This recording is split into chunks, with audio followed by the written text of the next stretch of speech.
Mi hermana le robó $40.000 a su novio. Mis padres me amenazaron con cancelar mi universidad si no la encubría. Yo tenía un plan de respaldo y envié un correo que los destruyó. Hola, Reddit.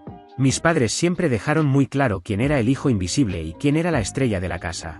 Aguanté su favoritismo durante 18 años, pero cuando intentaron cancelar mi matrícula universitaria para obligarme a encubrir que mi hermana le había robado $40.000 a su prometido, decidí que el juego había terminado. Lo que vino después fue un caos absoluto, la prestigiosa firma de mi padre terminó disuelta y la boda quedó cancelada. Prepárate, porque esta historia es un viaje. Para entender cómo llegamos hasta aquí, déjenme retroceder y darles el panorama completo. Nada de esto ocurrió de la noche a la mañana. Llevaba 18 años gestándose. Crecí en una de esas familias donde el amor se parecía más a una evaluación de desempeño. Cumplías tus metas y recibías una palmadita en la cabeza. Fallabas, y te daban un sermón sobre tu potencial desperdiciado y la decepción que causabas. Al menos, así funcionaba conmigo. Con mi hermana Sabrina era diferente. Vivíamos en la misma casa, pero bajo reglas completamente distintas, como si existieran dos universos paralelos. Lo entendí alrededor de los 7 años. Un día llevé a casa una boleta con puras A y una A- en gimnasia. Mi madre apenas levantó la vista del teléfono. Me preguntó por qué no había intentado más. 2 semanas después, Sabrina llevó notas de B y C, y la sacaron a comer helado para celebrar su mejoría. Yo me quedé en la mesa de la cocina, haciendo la tarea, escuchando cómo la puerta del garaje se cerraba detrás de ellos.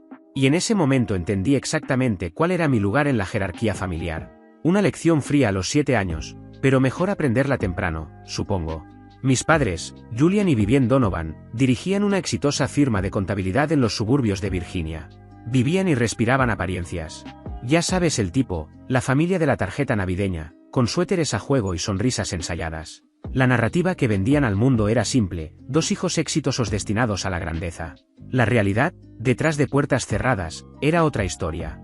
Mi padre construyó toda su identidad alrededor del éxito profesional y el estatus social. Formaba parte de la junta del club campestre, donaba las causas correctas y trabajaba cada habitación como si estuviera calculando el valor de cada apretón de manos. Mi madre era su complemento perfecto. Organizaba cenas dignas de revista, hacía voluntariado en las organizaciones adecuadas y cultivaba amistades estratégicas con mujeres cuyos esposos podían beneficiar el negocio de mi padre. Juntos construyeron una fachada de perfección familiar, y mantenerla requería la cooperación total de sus hijos. Sabrina entendía ese juego de forma instintiva. Encantaba a los clientes de mi padre, elogiaba las habilidades de anfitriona de mi madre con un entusiasmo que parecía genuino, y proyectaba exactamente la imagen de joven exitosa que ellos querían mostrar. Lo que hacía en privado importaba muy poco en comparación con su actuación pública. Esa lección la fui aprendiendo con los años, observando cómo ella escapaba de consecuencias que a mí me habrían destruido. Era 3 años mayor, nacida con un encanto sin esfuerzo que yo nunca tuve. Los profesores le perdonaban las tareas atrasadas. Los chicos se rendían a sus pies. Navegaba la secundaria con notas mediocres que nunca generaban preocupación, y con una habilidad inquietante para desviar la culpa. Yo observaba desde la banca, tomando notas mentales sobre cómo sobrevivir en un hogar donde el favoritismo era tan evidente como el sistema de calefacción central. Hubo momentos en los que la injusticia se sentía aplastante. Quería gritar, exigir respuestas. ¿Por qué los fracasos de Sabrina eran tratados como peculiaridades encantadoras, mientras que mis errores mínimos se convertían en defectos de carácter? Pero alrededor de los 14 años tomé una decisión que probablemente salvó mi cordura. Dejé de esperar justicia. Empecé a buscar patrones. Una vez que entendí las reglas, predecibles e injustas, de nuestra dinámica familiar, aprendí a moverme dentro de ellas. La emoción dio paso a la estrategia. El dolor se transformó en observación. Mi habitación se convirtió en mi santuario. Mapas de lugares lejanos cubrían las paredes. Libros sobre personas que habían superado circunstancias imposibles llenaban mis estantes. Pasaba horas investigando universidades lo suficientemente lejos de Virginia como para que las visitas casuales de mis padres fueran, simplemente, imprácticas. Cada ensayo que escribía, cada actividad extracurricular a la que me unía, cada examen que aprobaba, todo era otro ladrillo en la pared que estaba construyendo entre mis circunstancias actuales y mi futura libertad. Para el penúltimo año, había creado una identidad completa alrededor de ser lo opuesto a Sabrina. Donde ella era social, yo era estudioso. Donde ella era imprudente, yo era calculador. Mis paredes estaban llenas de trofeos académicos. Las de ella, cubiertas de boletos de conciertos y Polaroids de fiestas. Mis padres veían a Sabrina como vibrante, llena de vida. A mí me veían como confiable, lo que, en la práctica, significaba invisible. Entonces, el verano antes de mi último año, descubrí algo que se convertiría en mi póliza de seguro. Sabrina había estado saliendo con Brandon Collins, el hijo del cliente más importante de mi padre. Brandon conducía un BMW, usaba relojes que costaban más que la renta mensual de la mayoría de la gente y trataba a mi hermana como si fuera un accesorio decorativo. Su relación era el orgullo de las ambiciones sociales de mis padres. Prácticamente brillaban cuando Brandon venía a casa. Papá hablaba de inversiones. Mamá se encargaba de los aperitivos como si estuviera recibiendo a la realeza. La posibilidad de que su hija se casara con la familia Collins representaba todo por lo que habían trabajado, una elevación permanente del apellido Donovan hacia círculos verdaderamente élite. Estaban tan cegados por ese futuro que nunca cuestionaron los verdaderos sentimientos de Sabrina. Pero yo noté las inconsistencias desde el primer día. Sabrina se quejaba de Brandon constantemente cuando nuestros padres no estaban cerca. Criticaba su forma de hablar, sus elecciones de ropa y su insoportable obsesión con la navegación a vela. Ponía los ojos en blanco cada vez que él le escribía. Cancelaba planes con él para verse con otros chicos, cuya existencia ocultaba cuidadosamente. La desconexión entre su actuación pública como novia devota y su desprecio privado era impactante, incluso para alguien acostumbrado a su duplicidad.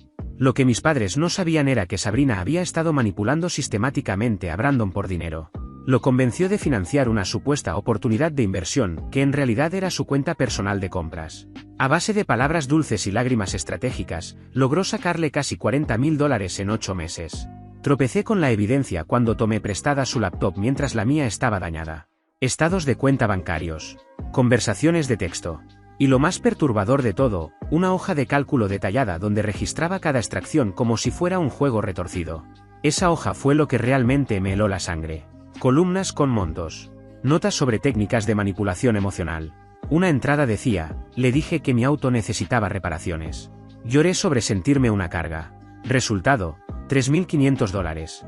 Otra, presenté una oportunidad de inversión. Usé terminología de negocios que papá me enseñó. Transferencia de $8,000 confirmada.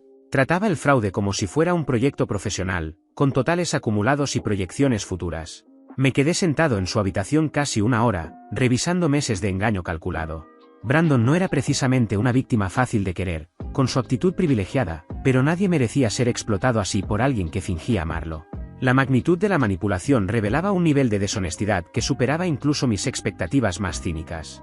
Mi primer impulso fue contárselo a mis padres. Por fin tendría pruebas irrefutables del verdadero carácter de Sabrina. Ese impulso duró unos 30 segundos. 18 años de experiencia me decían que no importaría. Nunca aceptarían nada negativo sobre su hija favorita. Lo minimizarían, lo justificarían o de alguna forma, terminarían culpándome a mí por descubrirlo. La evidencia sería descartada. Yo sería castigado por fisgonear. Así que hice capturas de pantalla de todo y lo guardé en una carpeta segura en la nube. Llámalo paranoia. Llámalo preparación. Algo me decía que esos archivos iban a importar algún día. Recopilar evidencia se volvió casi un hábito. Durante los meses siguientes, cada vez que se presentaba la oportunidad, su teléfono desbloqueado en la encimera, sus llamadas presumiendo con amigas que no sabían que yo podía oír, documentaba todo. Cada nueva pieza iba a mi archivo digital creciente, organizado por fecha y categorizado por tipo de conducta. Me decía a mí mismo que solo estaba siendo precavido.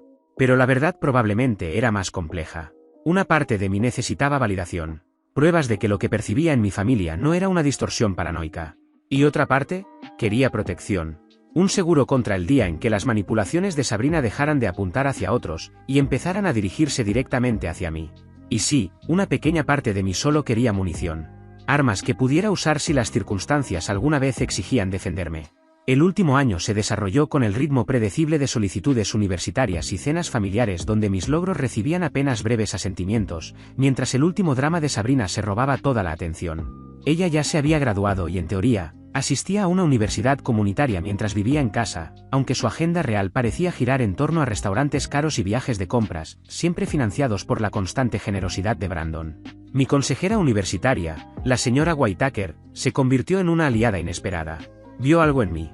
Tal vez el agotamiento de tener que cumplir siempre en un hogar que exigía perfección, mientras premiaba la mediocridad de mi hermana. Durante nuestras sesiones, me animó a apuntar alto. Me hizo entender que mi historial académico no solo era bueno, era una salida. Siguiendo su consejo, apliqué a 12 universidades. Fui aceptado en 10. Las cartas comenzaron a llegar poco a poco, cada una abriendo una puerta distinta, pero hubo una que se sintió diferente. La que realmente importaba. el sobre de la universidad que más había esperado. Georgetown. Cuando lo tuve en mis manos, se sentía más pesado que los demás. No por el papel, sino por lo que significaba. Distancia y libertad. Una vida fuera de todo aquello. Lo abrí solo, en mi habitación. Leí la carta una vez, luego otra, y una tercera, solo para estar seguro de que no me lo estaba imaginando. Había sido aceptado. Por primera vez en 18 años, algo que yo quería se había hecho realidad por mi propio esfuerzo, no por aprobación de mis padres, ni por el juego de manipulación de mi hermana. En ese momento lo supe. Georgetown no era solo una opción. Era mi salida. Y por un instante, me permití pensar que tal vez, esta vez sería diferente. Que quizá, por una vez, estarían orgullosos de este logro. Me equivoqué. Mis padres accedieron a financiar mi educación en Georgetown con el mismo entusiasmo tibio que aplicaban a todo lo que tenía que ver conmigo. Para ellos, no era orgullo, era una inversión en la reputación familiar. La conversación sobre el dinero de la universidad todavía vive en mi memoria con una claridad incómoda. Mi padre, detrás de su escritorio, revisando los costos y los documentos como si estuviera evaluando una compra importante. Calculaba cuánto tendrían que pagar con mentalidad empresarial, midiendo el posible retorno de la inversión. Mi madre sugirió una universidad estatal, algo más cerca, donde pudieran vigilarme. La implicación que yo necesitaba supervisión mientras a Sabrina siempre le habían dado total libertad, no pasó desapercibida. Respondí con cuidado, citando rankings y hablando en el único idioma que ellos entendían: prestigio, reputación, posicionamiento. Finalmente aceptaron.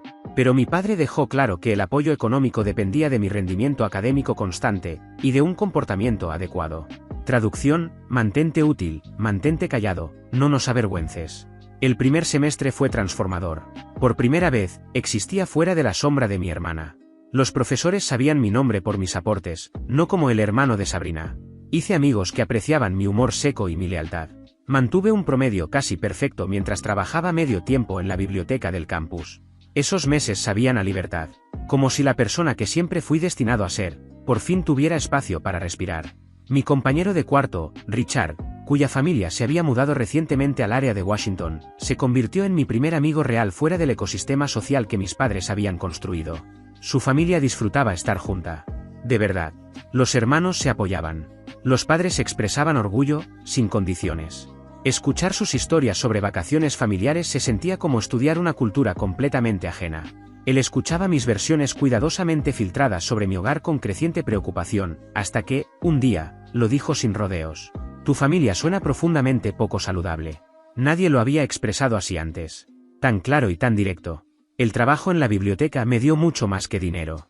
Me dio estructura, confianza fuera del ámbito académico, y una pequeña comunidad de estudiantes trabajadores que se apoyaban entre sí. Mi supervisor, el señor Walker, me enseñó sobre independencia financiera de una manera que mi padre, un ejecutivo en contabilidad, nunca hizo. Cree. Fondos de emergencia. La importancia de tener recursos que nadie más pudiera controlar. Esas lecciones resultarían invaluables, mucho antes de lo que imaginaba. El receso de Acción de Gracias rompió la ilusión de que la distancia podía protegerme de la disfunción familiar. Regresé a casa y descubrí que Sabrina estaba comprometida con Brandon. Mi madre ya había comenzado a planear una elaborada boda de verano. La casa zumbaba de emoción, una emoción que, de alguna forma, siempre me empujaba hacia la periferia de cada conversación. El anillo de compromiso era obsceno, un diamante tan grande que parecía casi teatral. Sabrina lo exhibía en cada oportunidad, inclinando la mano para atrapar la luz o dejándolo estratégicamente sobre superficies donde nadie pudiera ignorarlo. Brandon irradiaba una satisfacción posesiva. Y toda esa actuación me revolvía el estómago, sabiendo lo que sabía. La planificación de la boda lo consumía todo. Mi madre trataba el evento como su coronación personal. La búsqueda del lugar, la comida, las pruebas de menú y la elección del vestido, dominaban cada conversación. Mi padre hablaba de la lista de invitados como si fuera un mapa de oportunidades, calculando qué clientes y contactos merecían asistir a lo que, claramente, veía como un escaparate profesional. Nadie preguntó por mi semestre, ni por mis clases, ni por mis amigos. Pasé 3 días enteros escuchando conversaciones sobre la boda, interviniendo solo cuando me lo pedían directamente. El resto del tiempo, observaba cómo la maquinaria de la disfunción familiar funcionaba a plena capacidad. Durante la cena de Navidad, Sabrina anunció que quería que yo formara parte de la boda. La petición venía envuelta en una actuación de afecto fraternal, lágrimas incluidas, discursos sobre nuestro vínculo y miradas cuidadosamente ensayadas. Mis padres estaban encantados. Acepté. Negarme habría provocado una escena que me perseguiría de vuelta al campus en forma de llamadas llenas de decepción y culpa. El verdadero motivo detrás de su invitación se reveló en las semanas siguientes. Sabrina empezó a llamarme constantemente, asignándome tareas que no tenían nada que ver con la boda, y todo que ver con sostener su red de mentiras. Quería que la cubriera cuando cancelaba citas de novia para verse con otros hombres. Esperaba que yo ayudara a controlar la narrativa cuando la familia de Brandon empezara a hacer preguntas sobre las inversiones que ella había inventado. Las llamadas llegaban a cualquier hora, interrumpiendo mis estudios y mis turnos en la biblioteca, con exigencias cada vez más urgentes. Necesitaba que confirmara una coartada para un sábado en el que le dijo a Brandon que visitaba a la abuela. Quería que memorizara detalles de un falso esquema de inversión para impresionar al padre de Brandon en una reunión. Incluso necesitaba que la ayudara a convencer a nuestros padres de que ciertos cargos en su tarjeta eran gastos de la boda, y no compras personales. Cada solicitud me arrastraba más profundo hacia la complicidad. Negarme no parecía una opción. La dinámica familiar me había entrenado demasiado bien para adaptarme, para ceder. Pero esto ya no era solo observar su engaño. Ahora estaba participando en él. El estrés empezó a filtrarse en todo, mi sueño, mi apetito, mi concentración. Richard lo notó. Una noche, en nuestra habitación del dormitorio, me confrontó directamente. Quería saber qué estaba pasando. ¿Por qué me tensaba cada vez que sonaba mi teléfono? ¿Qué carga estaba llevando que me estaba consumiendo por dentro? Y entonces, le conté todo. Los años de favoritismo. El esquema de manipulación de Sabrina. Las exigencias actuales de que yo fuera parte de ello. Decirlo en voz alta, frente a alguien que realmente me escuchaba, fue como liberar la presión de una válvula que había estado sellada durante 18 años. Seguí cumpliendo con las peticiones de Sabrina. Pero también empecé a documentarlo todo. Más capturas de pantalla. Grabaciones de llamadas donde me pedía explícitamente que mintiera. Mensajes de texto donde detallaba sus esquemas con una claridad escalofriante. La carpeta crecía, mientras mi paciencia se agotaba. Richard me ayudó a pensar en planes de contingencia durante largas conversaciones nocturnas. Investigó opciones de transferencia y alternativas de ayuda financiera, por si en algún momento algo salía mal con mi familia y me quedaba sin apoyo. Mientras tanto, yo trataba de mantenerme al día con mis clases. La estabilidad de su familia le había dado una comprensión práctica de cómo navegar sistemas que mi crianza, privilegiada, pero profundamente disfuncional, nunca me enseñó. Juntos trazamos escenarios. Preparamos salidas. Opciones que esperaba no tener que usar. De una de esas noches surgió el programa alternativo de Yorktown, una vía adaptada para estudiantes con dificultades financieras inesperadas. En la misma universidad. Con el mismo título. Pero con matrícula reducida y mayor flexibilidad. Apliqué en silencio. Sin decírselo a nadie. No era un plan, era un seguro. La aceptación llegó a principios de diciembre. Otro secreto, guardado para un posible futuro. Y entonces llegó Nochebuena, envuelta en ese ambiente perfectamente fabricado en el que mi madre siempre destacaba. La casa olía a canela y a pino. Las luces parpadeaban. Todo parecía perfecto. Los aperitivos ya estaban dispuestos para los invitados de nuestra fiesta navideña anual. Yo llevaba 3 días en casa, contando las horas para poder escapar de vuelta al campus, de regreso a la vida que estaba construyendo lejos de ellos. La fiesta era exactamente lo que mis padres valoraban, que todo se viera perfecto por fuera, aunque por dentro no lo estuviera, fingir antes que ser auténticos, y preocuparse más por lo que los demás pensaban que por las relaciones reales.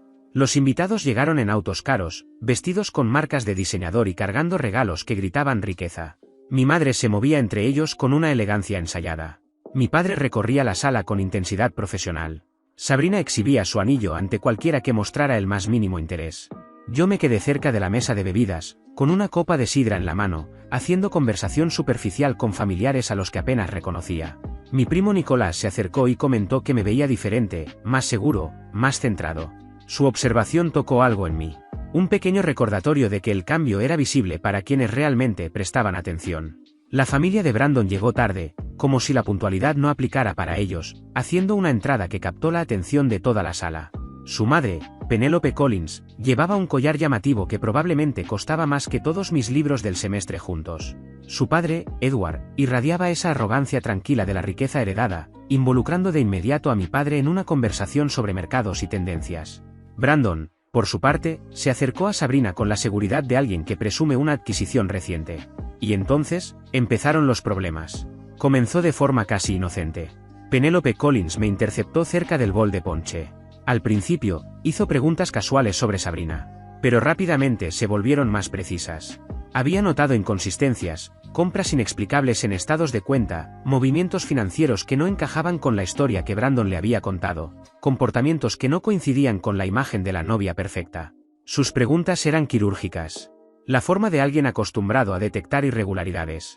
Entonces mencionó, de forma sutil, que había trabajado en contabilidad forense antes de retirarse.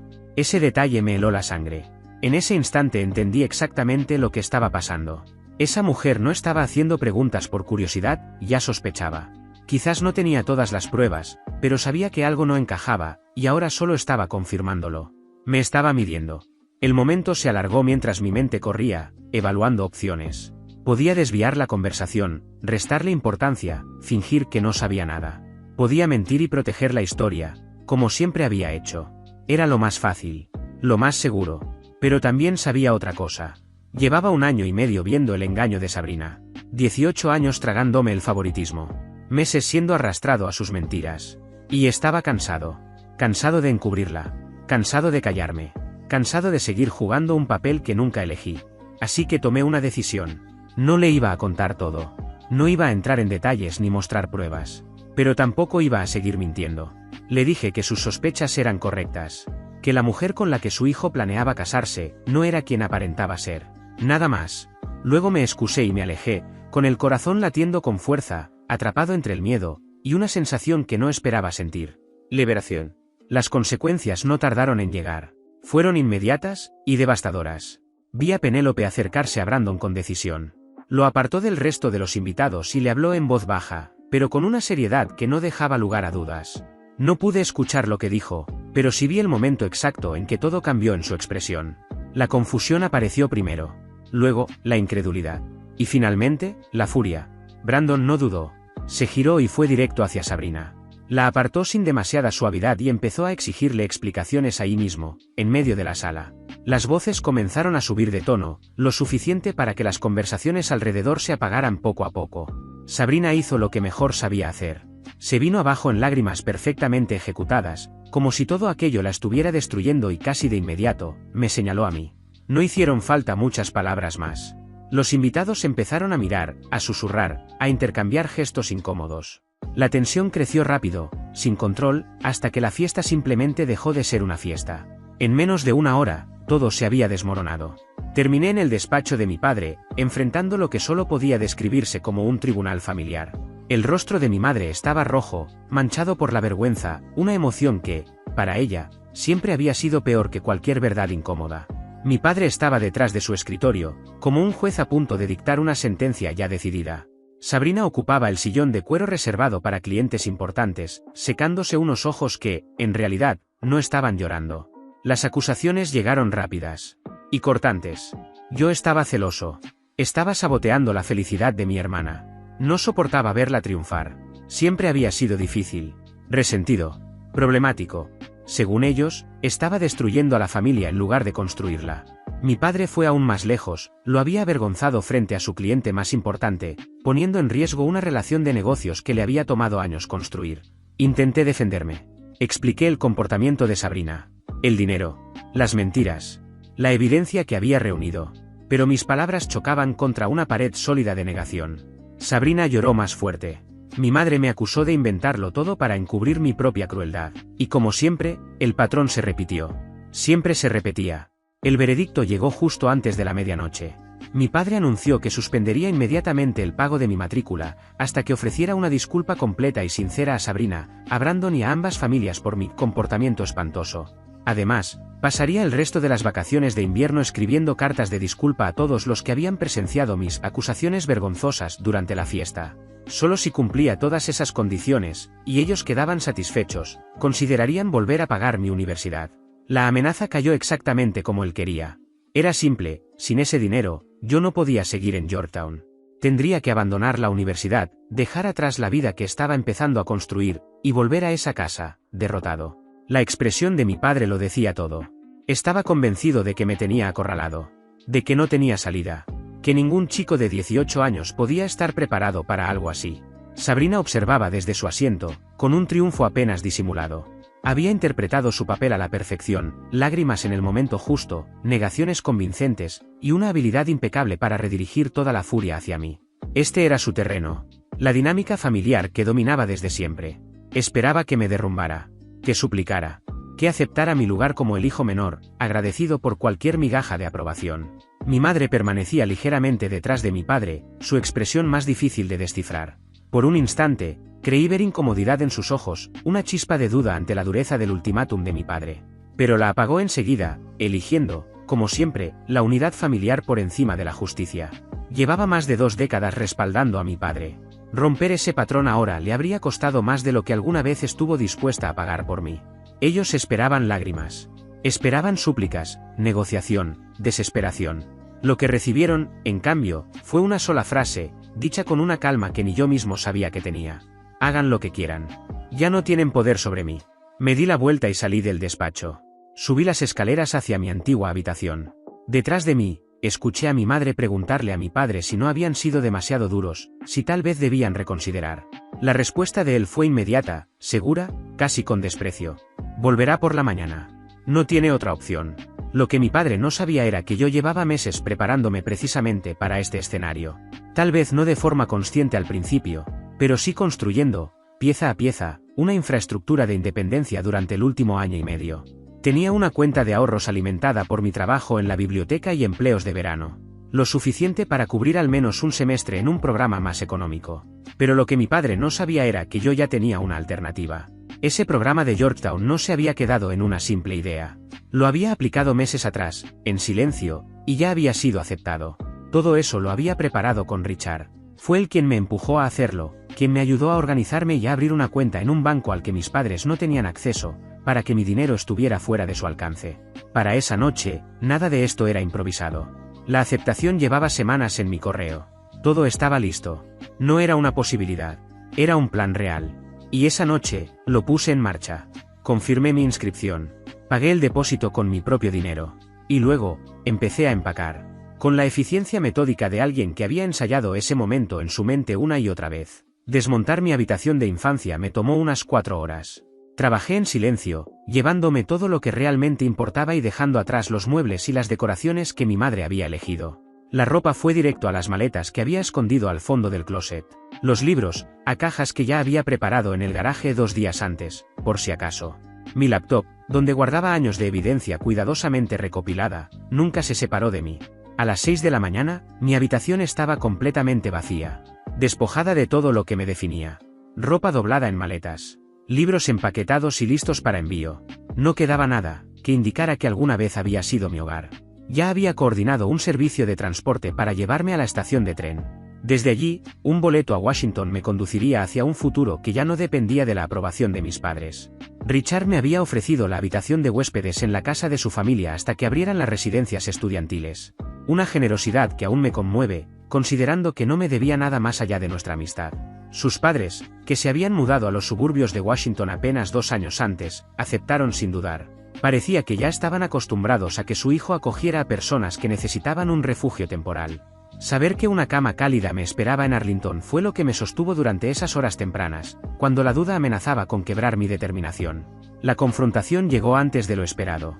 Estaba bajando la última caja por las escaleras cuando encontré a toda mi familia reunida en la sala, todavía en pijama, claramente despertados por el ruido de mi partida. En otras circunstancias, la escena habría sido casi cómica. Mi padre, con los brazos cruzados, vestía pantalones de pijama a cuadros y una camiseta de Georgetown que había comprado durante el fin de semana de mudanza. Mi madre se aferraba a su bata, cerrándola hasta el cuello, con el cabello desordenado y sin maquillaje, la primera vez que la veía así frente a otros. Sabrina ya estaba instalada en el sofá, con lágrimas preparadas y pañuelo en mano. Mi madre habló primero.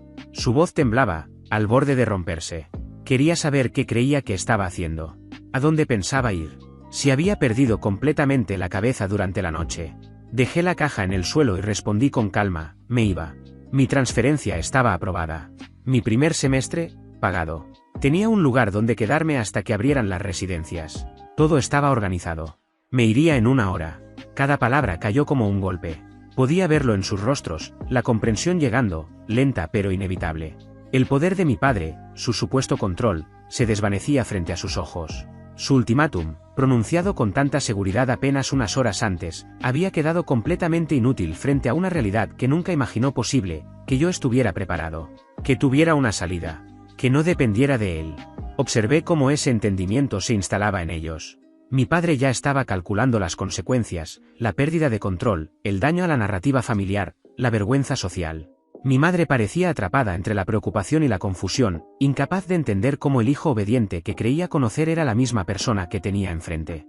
El color desapareció del rostro de mi padre cuando comprendió completamente la situación. Siempre había visto la matrícula como una herramienta de control, nunca como algo que yo pudiera reemplazar. Darse cuenta de que había perdido esa ventaja lo sacudió visiblemente. Sabrina, mientras tanto, me observaba con creciente inquietud. Sus ojos recorrían las cajas, tratando de procesar lo que estaba pasando. Cuando finalmente habló, su voz salió pequeña y tensa. Por favor, dime que no lo enviaste. La habitación quedó en silencio. Mi madre nos miró a nosotros, confundida. Mi padre, por primera vez, mostró algo cercano al miedo real. ¿Enviar qué?, preguntó. Dejé que el silencio se alargara un momento. Saboreando, quizás por primera vez, el cambio en el equilibrio de poder. Luego respondí, mirándolos a todos. Le envié un correo a Brandon. No levanté la voz. No hizo falta. Le expliqué que le había mandado todo, estados de cuenta, mensajes, la hoja donde Sabrina llevaba el control del dinero, incluso grabaciones en las que ella misma explicaba lo que estaba haciendo. Básicamente, todo lo que había reunido durante los últimos 18 meses. Hice una pequeña pausa antes de continuar. Les dije que el correo estaba programado para enviarse automáticamente a la medianoche anterior, a menos que yo lo cancelara a tiempo, y que con todo lo que había pasado esa noche, simplemente se me había olvidado hacerlo. A esas alturas, Brandon ya debía haberlo visto. Y conociendo a su familia, lo más probable es que ellos también. Eso era lo que les estaba diciendo. La verdad era otra.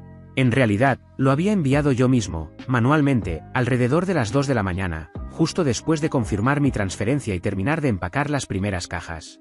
Pero, en ese punto, la diferencia ya no importaba. La historia del envío programado funcionaba mejor, sonaba más fría, más distante, y me daba una mínima separación de todo lo que ya había puesto en marcha. La verdad era más simple, había tomado la decisión de exponer lo que Sabrina estaba haciendo, plenamente consciente de las consecuencias. El paquete de evidencia me tomó horas prepararlo. Organicé los documentos de forma cronológica, añadí notas explicativas para dar contexto e incluí una carta de presentación en la que expresaba mi pesar por qué Brandon hubiera sido engañado por alguien en quien confiaba. La presentación era profesional, exhaustiva y devastadora. Nadie razonable podría revisar ese material y concluir otra cosa que no fuera fraude sistemático. Mi madre dejó escapar un sonido entre un jadeo y un lamento. Mi padre agarró su teléfono y empezó a marcar frenéticamente, intentando contener los daños con la familia de Brandon. Sabrina simplemente me miró. Su expresión pasó del shock a la furia, y luego a algo que parecía, muy a su pesar, una mezcla de tristeza y aceptación de lo que estaba pasando. La llamada se conectó. La voz de Edward Collins, tensa y cargada de una ira contenida, fue breve y directa. El compromiso estaba cancelado. Sus abogados se pondrían en contacto para gestionar la devolución de los fondos. Y la relación comercial entre su empresa y la firma de mi padre quedaba, desde ese momento, bajo revisión inmediata. La llamada terminó con un clic seco que pareció resonar en toda la casa. El rostro de mi padre se volvió gris. Las implicaciones eran claras y devastadoras. La cuenta de los Collins representaba casi el 30% de los ingresos de su firma. Perderla significaba despidos, reestructuración, tal vez incluso el cierre. Los actos de su hija favorita no solo habían avergonzado a la familia, habían puesto en riesgo todo su legado. Tomé mi última caja y caminé hacia la puerta principal. Mi transporte llegaba en 2 minutos, y el tren salía en 45 minutos.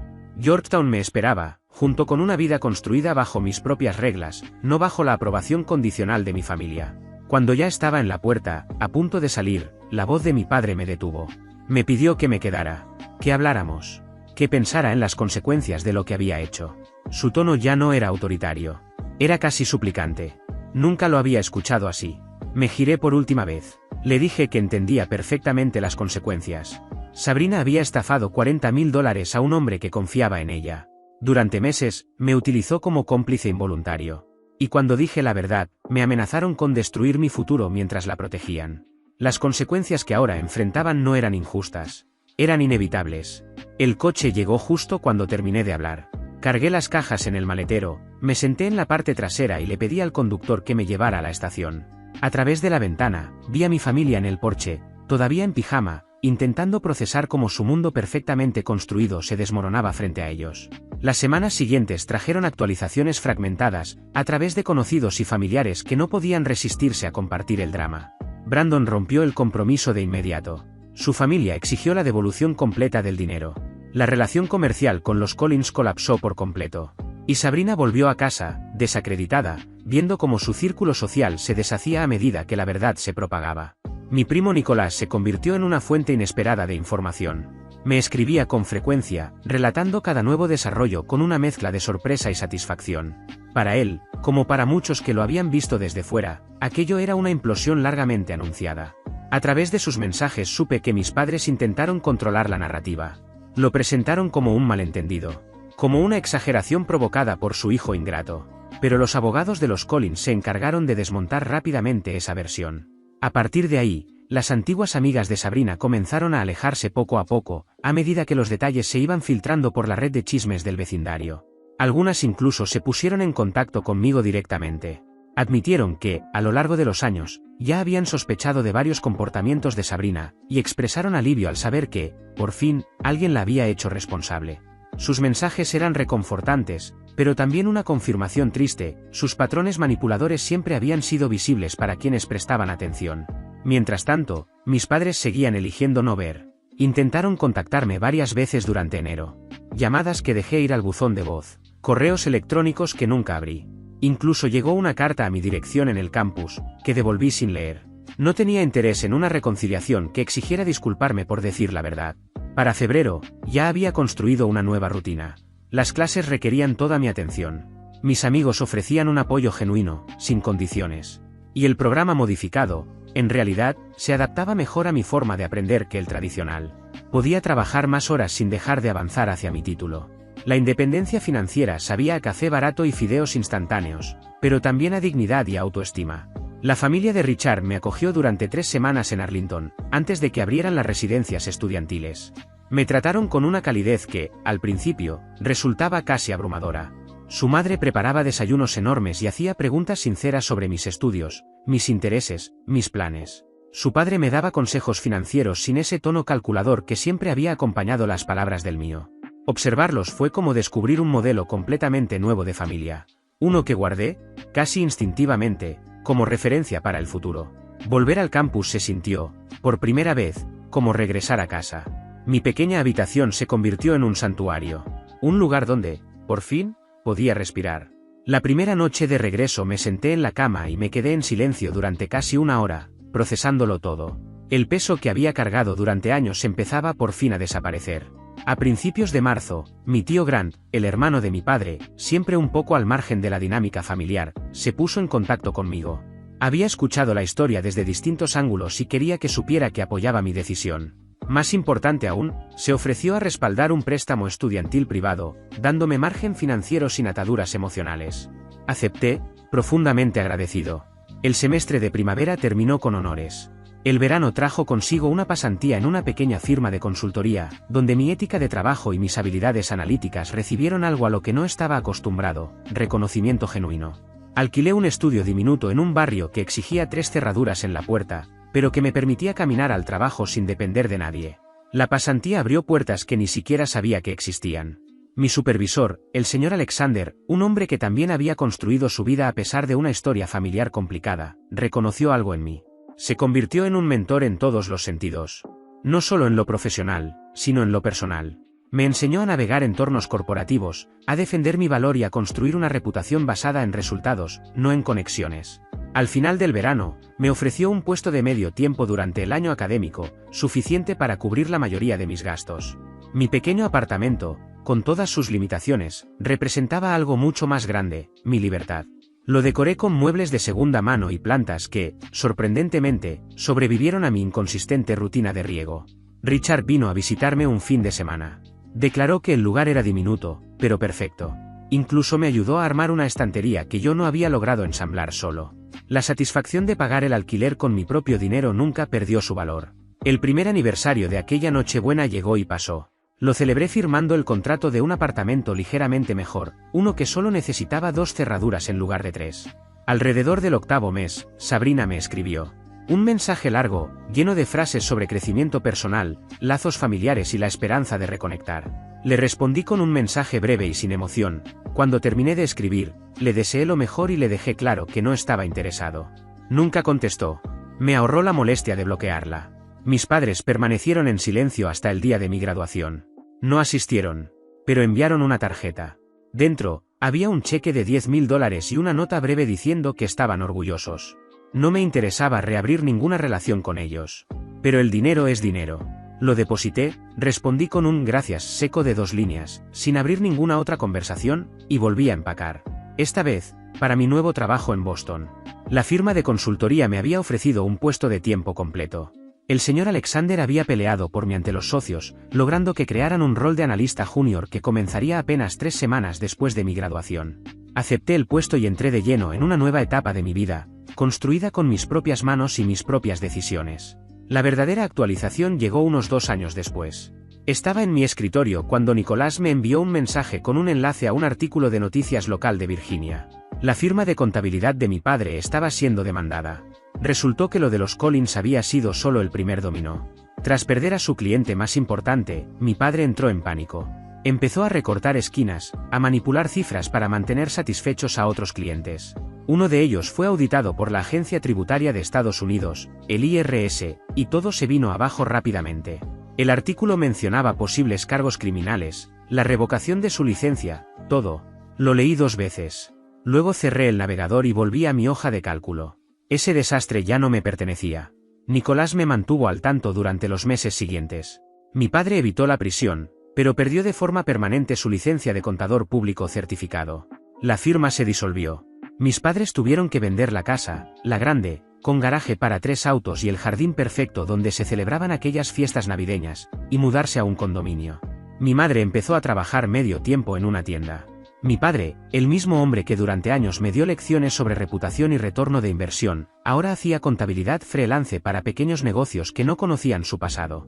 Sabrina, por su parte, se vio obligada a conseguir un trabajo real cuando el dinero familiar se acabó. Terminó en una oficina de bienes raíces, haciendo tareas administrativas. Se acabaron los almuerzos caros. Se acabaron las compras. Nicolás decía que había ganado peso y que había desaparecido de las redes sociales. La familia Collins recuperó sus $40.000, con intereses incluidos. Sus abogados se encargaron de eso antes de que todo colapsara. Unos 3 años después de todo aquello, me encontré con Brandon Collins una sola vez. Fue en una conferencia en Chicago. Yo representaba a mi empresa y él a la de su padre. Me reconoció en el lobby del hotel y se acercó. Me preparé para un momento incómodo. Pero, en lugar de eso, me dio la mano, y me agradeció. Dijo que ese correo había sido el golpe de realidad que necesitaba. Que había estado tan cegado por la imagen de Sabrina que nunca vio las señales. Después de la ruptura, hizo una profunda introspección. Revisó sus errores, cambió su manera de ver las relaciones y aprendió a valorar a las personas que realmente valen la pena. Ahora estaba comprometido con alguien que había conocido en el trabajo, alguien que, según él, su madre aprobaba de verdad. Sonrió levemente al decirlo. Le respondí que me alegraba. Intercambiamos tarjetas de presentación y seguimos caminos separados. Dudo que alguna vez las usemos. Pero ese encuentro se sintió como un cierre definitivo. La última vez que vi a mi familia fue en el funeral de mi abuela, hace 3 años. Viajé para el servicio, me mantuve al margen, sentado en la última fila. Ellos estaban adelante. Se veían, más pequeños, más cansados. Mi padre tenía una ligera joroba que no recordaba. Después del entierro, Sabrina me alcanzó en el estacionamiento antes de que pudiera subir al auto. Me pidió unos minutos para hablar. La miré en silencio, lo pensé por un momento, al final, le di 5 minutos. Me dijo que perderlo todo la había obligado a mirarse de verdad. Que por primera vez tuvo que hacerse responsable de su propia vida. Ahora tenía un trabajo estable, un pequeño apartamento y un perro rescatado. Nada impresionante, pero suyo. No me pidió dinero ni ayuda. Tampoco buscó excusas. Solo quería que supiera que ahora entendía por qué hice lo que hice. Le dije que apreciaba que lo dijera. Después subí a mi auto de alquiler y me fui al aeropuerto. Ese mismo año me escribió por mi cumpleaños. Le respondí con un emoji de pulgar arriba. Y eso es, más o menos, lo que queda de nuestra relación. Mis padres siguen enviando tarjetas de Navidad. Yo las devuelvo. Hemos tenido exactamente 2 llamadas en 5 años. Ninguna llegó a los 3 minutos, y ambas estuvieron llenas de silencios incómodos. Ellos nunca me han pedido disculpas.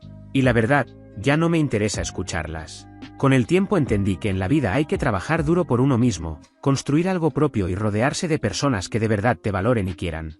Lo demás se va dejando atrás y tú sigues hacia adelante. Gracias por ver. Si aún no te has suscrito, por favor hazlo y activa la campana de notificaciones para mantenerte al día con más historias impactantes de la vida real que suceden a tu alrededor.